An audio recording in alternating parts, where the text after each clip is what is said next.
Well, following on from that meeting at the White House between the US President Donald Trump and Jordan's King Abdullah, there was an exchange with reporters during which Al Arabiya's Washington correspondent Nadia Bilbassi asked him whether his plans for relocating Palestinians from Gaza to other countries would constitute ethnic cleansing. Here's a clip of their exchange. Mr. President, how do you know that the Palestinians don't want to leave their land? Some people say this is ethnic cleansing. You won't be able to force them to leave their land. We're moving them to a beautiful location where they have new homes, where they can live safely, where they'll have doctors and medical and all of those things, and I think it's going to be great. President Trump speaking there. Well, our next guest is the former First Minister of Scotland and current member of the Scottish Parliament, representing Glasgow Pollock. Humza Yousaf, thank you so much for joining us. People will remember your ordeal because your in-laws were, of course, trapped in Gaza for about a month at the start of the Israeli invasion. And during these last 16 months, you've become highly vocal on this situation. And you are, of course, the first Muslim leader of a Western democratic nation. So we really appreciate having you with us because I think we've got loads to talk about. And we're going to be talking about your family, their ordeal in Gaza in just a moment. But first, I just want to pick up on what we were just hearing there from President Trump, asked by our reporter last night about what's happening to the Palestinians in Gaza. She asked him if this constitutes ethnic cleansing. What are your thoughts?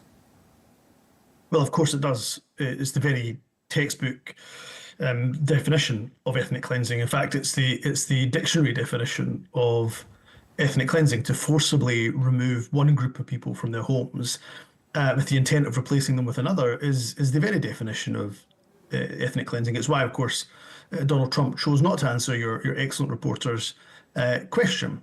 And what we are seeing with the Trump presidency in particular is we are living, of course, in a time where we need the most serious of diplomacy, therefore the most serious of diplomats, the most serious of statesmen and women, the most serious of politicians, the most serious of heads of government and heads of state, and instead, inarguably the most powerful office in the entire world, we have a property tycoon. He's very good at real estate development, there's no doubt about it, but that's not the skill that we need. And I'm afraid he views everything, including the very complex situation in Israel and Palestine, and particularly at the moment within Gaza, as a real estate development opportunity. So call it whatever you like, talk about the Riviera of the Middle East as much as you like. I'm afraid it's ethnic cleansing, and everybody with a conscience, including every government with a conscience, should call it what it is. Okay, and what goes through your mind when you think that the ceasefire deal, which took months to negotiate, it only took effect on the 19th of January, could be on the brink of collapse? I'm extremely worried. In fact, I'm devastated at the thought of the ceasefire breaking. It was always very fragile. We know that, of course. But why I'm so devastated and heartbroken at the thought of it is because it's not going to be militants, it's not going to be extremists, it's not going to be terrorists who suffer the consequences of, as Donald Trump put it, all hell breaking loose.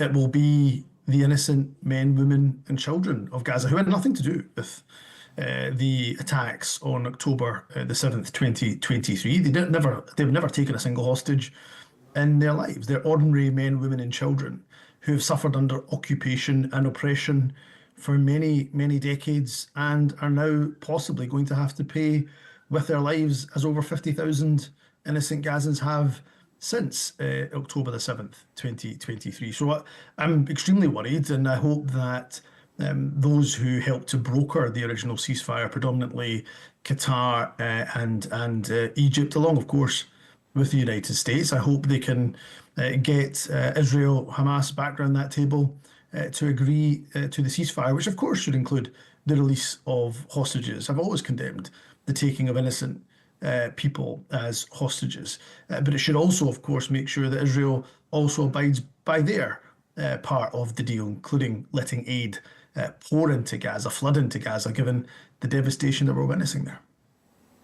And just turning now to some international reaction to all of these developments. The Scottish First Minister, John Swinney, who's a member of your party, has condemned President Trump's Gaza suggestions as, quote, completely unacceptable. Would you like to see him take that a little bit further, that condemnation? He did. I mean, you've not read out the full quote. He called it ethnic cleansing, and I'm pleased he did, because there's so many leaders who refuse to call it what it is. They dance around the issue, they tiptoe around it, they beat around the bush, and they're too afraid to stand up and say what it is. And that wouldn't be the case, by the way, if it was Vladimir Putin who was saying that he expects to remove Ukrainians from Kiev, and he'll take them somewhere else, don't worry. Other Europeans can take them, maybe in Warsaw, maybe even in London, in Paris, and the capitals across Europe. But don't worry, I'll turn Kiev into a beautiful piece of real estate for people to enjoy.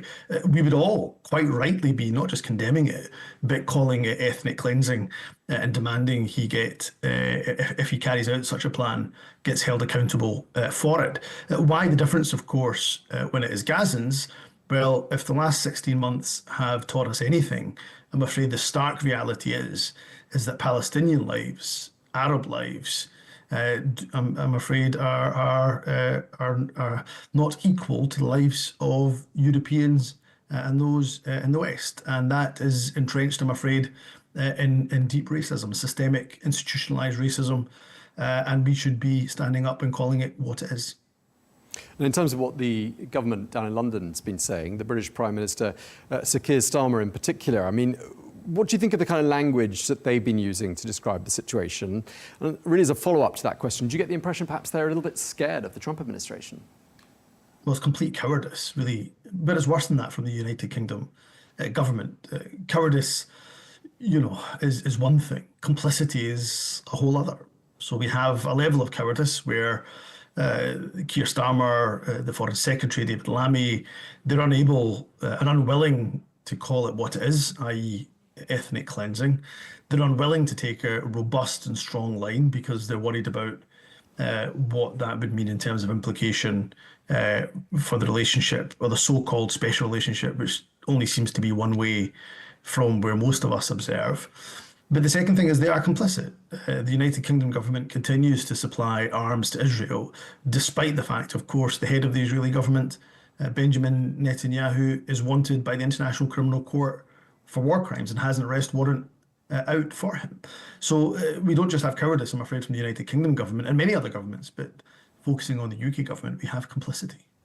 Would you like to see the British government and Scottish senior figures following the example of, for example, Ireland, Norway and Spain, and officially recognising a Palestinian state? I mean, do you think that will ever happen? The international recognition of the Palestinian state has to happen. And those countries that haven't done so, including, for example, the United Kingdom government, they are completely abdicating their responsibility to help with a meaningful peace process. So they're paying merely lip service to a two-state solution. You can't say that you agree with a two-state solution, but you only choose to recognize one state. You choose to recognize one side of the equation and leave blank the other side of the equation and wonder why you can't get a solution. And yes, the United Kingdom government should follow Ireland, Norway, Spain. The Scottish government doesn't have the powers to legally recognise a state. We've made it clear, of course, if we did have those powers, if we were an independent nation, or we were granted those powers through the current constitutional setup, then we would recognise a Palestinian state immediately, because it's the correct, the right and the moral thing to do. You accused the British Foreign Secretary, David Lammy, of racism for meeting with an Israeli minister during the Gaza ceasefire negotiations. I just want to pick up on the word racist. Why that choice of word?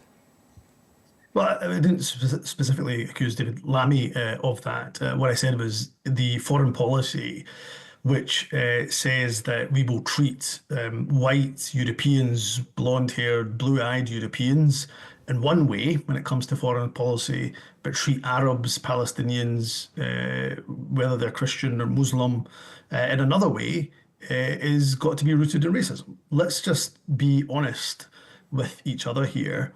If almost 50,000 innocent Ukrainians, including 70% of those being women and children had been killed, then there would have been a ceasefire a long time ago, and we certainly wouldn't be supplying arms to the opposing side. But of course, with Gazans, with Palestinians, with Arabs, the situation is very different. Different rules apply. And that can only be rooted, I'm afraid, in racism. That's what it is. So, look, I'm never afraid to call these things out for what they are. And the sooner we do that, perhaps we can have a more honest conversation. David Lammy is somebody who's fought against racism, I know, his entire life, and very passionate about it, has been the subject of racism his entire life. This is not about the individual. This is about the institutions. And until we confront institutional racism within our governments, including the Scottish Government, the United Kingdom Government, governments across the world, then I'm afraid it's going to continue to happen. Let's turn our attention across the Atlantic, because you've had this public feud with Elon Musk. And by the way, he's called you a, quote, super racist. I don't know what you think of that, but you've called him one of the most dangerous men on the planet. And now that we've had about 3 weeks to see him in action within the second Trump administration, I'm wondering if you stand by that assessment. Well, everything I said about Elon Musk in summer last year has been proven to be true. I called him the most dangerous man on the planet, given he was using his billions to buy unfettered access to arguably the most powerful man in the world, the President of the United States. He has now done that. And he's not done it for good purposes, but nefarious purposes. And not only that, of course, in the intervening period, we've had Elon Musk align himself with far-right white supremacists, like Tommy Robinson, who calls Islam a violent and fascist ideology. He's supported people like Geert Wilders from the Netherlands, who has called the Quran, compared it to Mein Kampf. He's called for mosques to be banned. He aligns himself with the AfD in Germany, the AfD who dedicated an entire chapter of their manifesto titled "Islam does not belong to Germany." So it was the legendary author Maya Angelou who said, when people show you who they are, you should believe them the first time. And Elon Musk, Nazi salute and all, has shown us time and time again who he is. It's about time we believed him. So are you saying that Elon Musk is Islamophobic? I'm saying that Elon Musk, not only is he Islamophobic, I think he is somebody who clearly has white supremacist, far-right sympathies. It's hard to make any other conclusion. Look, I was about to say to you, putting the Nazi salute to the side, look at all the other evidence, but what a way to start a sentence. What a way to start a sentence about somebody. Put the Nazi salute to the side. So that's the kind of person we're dealing with. And he shows no signs at all of pulling back. I think he is going to continue to use his enormous wealth, almost unlimited wealth, to not only influence elections, but remember, here in the United Kingdom, he's looking to overthrow a democratically elected prime minister. I might not agree with Keir Starmer on too many issues, including, of course, his stance on Israel, Gaza, but I have to respect the fact that he has a significant mandate to be prime minister, and nobody, certainly not somebody from another country, should be using their billions to try to overthrow him. Yeah, and just picking up on that influence that he's got on the United Kingdom, I mean, do you see him succeeding in his goal? I mean, is he making traction, would you say, in terms of achieving that objective? Of course he's making traction because he's extremely powerful and, of course, completely unaccountable. So he owns a platform, X, of course, which has, 650 million users, double the size of the United States population. So he has a huge platform which he owns, and he spreads disinformation. And, of course, admitted to that. He was in the Oval Office just yesterday. His office really, as opposed to Donald Trump's. Donald Trump was sitting there quietly like a good boy listening to the puppet master. And there was Elon Musk saying, he was questioned about his incorrect and inaccurate statement around $50 million going to Gaza in the Middle East. And of course, it turned out $50 million was not going to Gaza in the Middle East. It was going to a place called Gazan, I think Mozambique. And he said, oh, look, at times I do make inaccurate and incorrect statements. And then I go to correct them. Well, you didn't correct that statement is the entire point. What Elon Musk does is he is the cheerleader in chief when it comes to spreading disinformation. And by the time, if he corrects that information, which he really does, but if he does, then I'm afraid the consequences have already been felt, usually by minority communities. And that was the same here in Southport in the United Kingdom, where he amplified and spread disinformation. And we ended up in the summer seeing mosques having bricks thrown through the windows, people of colour and Muslims targeted in the street, and a hotel full of vulnerable asylum seekers almost set on fire. So just before we move on from talking about the world's richest man, I mean, what are your sort of thoughts to sort of summarise this chapter of our discussion? Do you have a warning? Could you explain to us the degree to which you're concerned about where things might head to from here? In my view, the rise of the far right, which is driven by predominantly anti-Muslim hatred, whether it's the National Front in France, the Freedom Party in the Netherlands, AFD in Germany, whether it's parties like Reform here in the United Kingdom, driven by anti-Muslim hatred, anti-migrant hatred. If we continue to allow this rising tide of the far right to continue, if we don't challenge it and don't confront it, if we don't confront those who support it, influence it, amplify it, like Elon Musk, then I think Western democracy is under threat of complete collapse. Because how on earth can we have true democracy when oligarchs like Elon Musk can buy elections? How can we have a democracy when the world's richest man, through his money, wealth, platforms, influence, can overthrow or attempt to overthrow democratically elected heads of government? So I think the rise of the far right, amplified by Elon Musk, is, if not the biggest threat, one of the biggest threats to Western democracy. Now, talking more specifically about you and your own story, you're the son of people of Pakistani heritage from the Punjab. You've suggested, and I think you've been saying this as we've been going along in this conversation, that Islamophobia is a growing problem in not just Scotland, the United Kingdom as a whole. You've also been quoted as saying that that sentiment, that sort of undercurrent, could drive you and your daughters away from the United Kingdom. I just want to pick up on that. I mean, is that correct? And are you thinking of leaving? Look, I don't want to leave Scotland. I'm talking to you from Scotland. It's my home.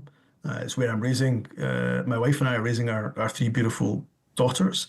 It's the country I was born in, educated in, and of course it's the country I had the great privilege of serving in various ministerial portfolios, as well as, of course, leading as the First Minister of the country. So you can cut me in half and I'll bleed blue of Scotland. So that Scotland is my heart. It's in my heart. It's my home. So I would never want to leave Scotland.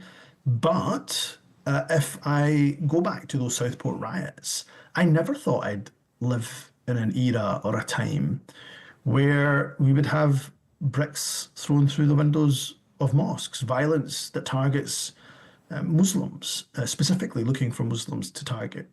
And therefore, my first responsibility, not as a former First Minister or as a Member of Parliament, as you gave me in my introduction, my first and foremost responsibility is as a father.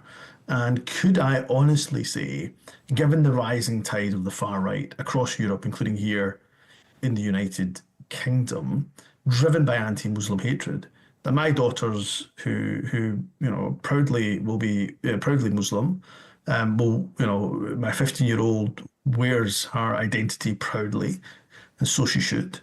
Can I say that she would be safe and they would be safe in this country? I think the answer to that is, well, at the very best, I'm not sure. And therefore, if I have to take steps to protect my children, of course I would do that. So look, I don't have any plans to leave. I wouldn't want to leave. But of course, I'm deeply worried about the safety of my children. I hope every other parent that's watching this or listening to this could understand that fear. One of the other things you're quoted as having said is that 9/11 changed your life. and if I've done my mathematics right, you were 16 at the time of 9/11. You were at secondary school in Glasgow. I'm just wondering what it changed for you. I mean, so much. I was your kind of typical Glaswegian 16-year-old. I was in love with my football team, still am. Glasgow Celtic, who are playing, I should say, tonight on playing on Wednesday. That was pretty much all I thought about. I thought if I wasn't playing football, I was talking about football. If I wasn't talking about football, I was watching football. So I was your typical Glasgow, west of Scotland teenage boy. Of course, I'd encountered racism before 9/11. And then quite literally overnight, things changed. I remember going into my morning form class or registration class the day after 9/11. So 9/11 was on a Tuesday, going on the Wednesday morning and sitting next to my friends, who were the same two boys I sat beside, all year. And they, instead of talking about football, all the other things that teenage boys talk about, they started bombarding me with questions around 9/11. Do you know who did it? Who is it that flew those planes into the Twin Towers? Why is it Muslims hate America? And they weren't in any way, by the way, being malicious. They genuinely thought, as a Muslim, I must know the answer. So from that day, or that night onwards, I watched the news for the first time. I never used to watch the news until the sports results came on. That night, I chose to watch the news from start to finish with my dad, and I became hooked. But it was also the day that we went from people being targeted for the colour of their skin, which of course still happens, but for most Muslims, it went from the targeting of the colour of the skin to suddenly being abused because of your faith. And I'd never been called a terrorist or a jihadist or an extremist or a fundamentalist or had my loyalty questioned until 9/11 happened.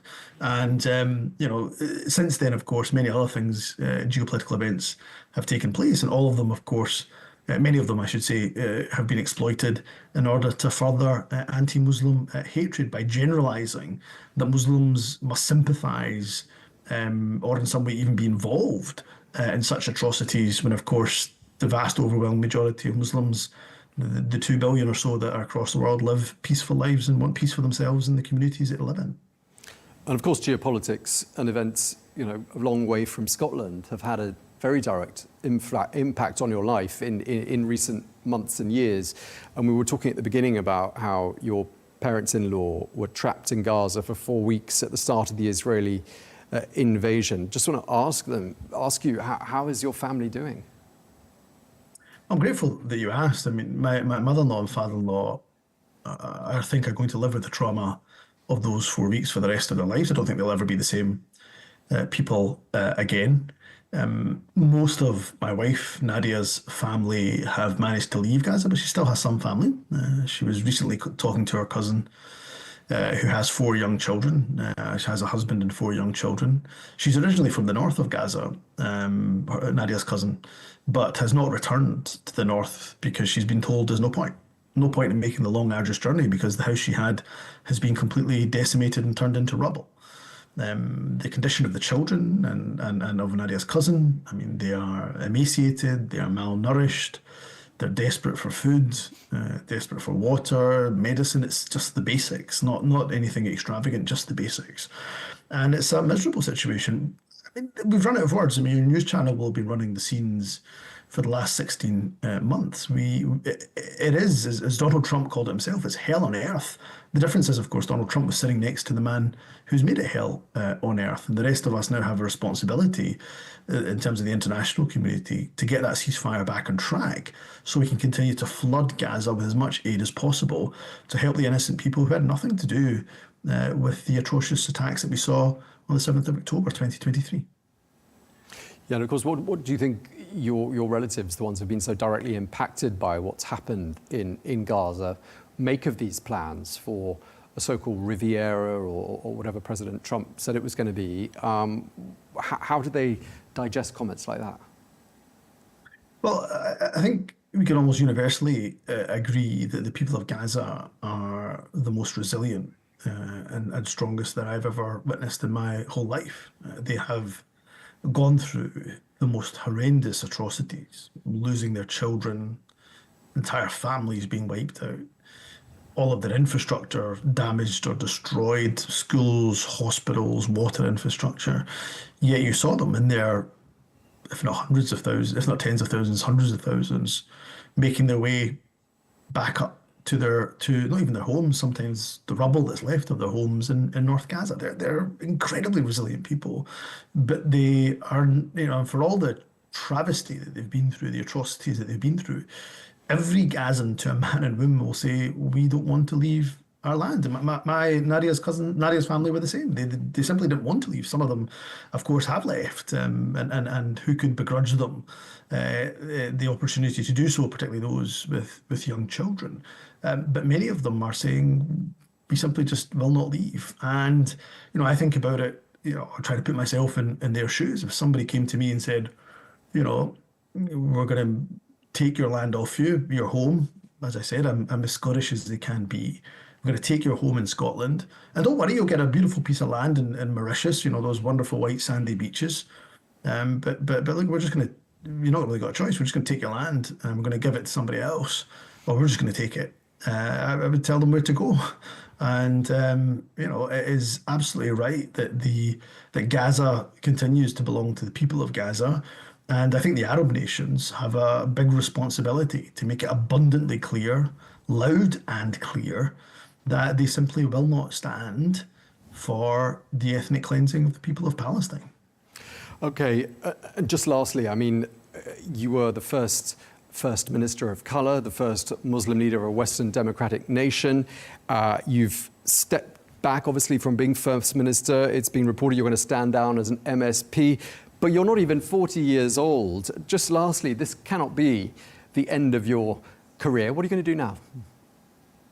I'm hurtling towards 40, I should say. I've got a couple of months in my 30s left. But look, I would certainly take a step back from party politics.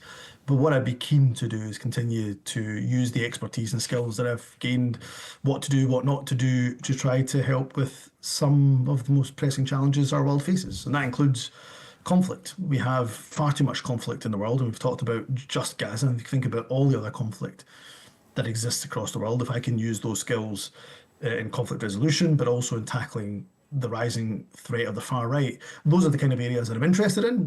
But look, I've still got over a year to make sure I continue to represent the wonderful constituents in Glasgow Pollock who deserve my attention and certainly have my attention, and I take their trust as a very serious one. So look, nothing lined up as of yet, and I'm sure those conversations will take place over the course of the next year and a bit. All right. Thank you very much indeed for your time. We really appreciate it.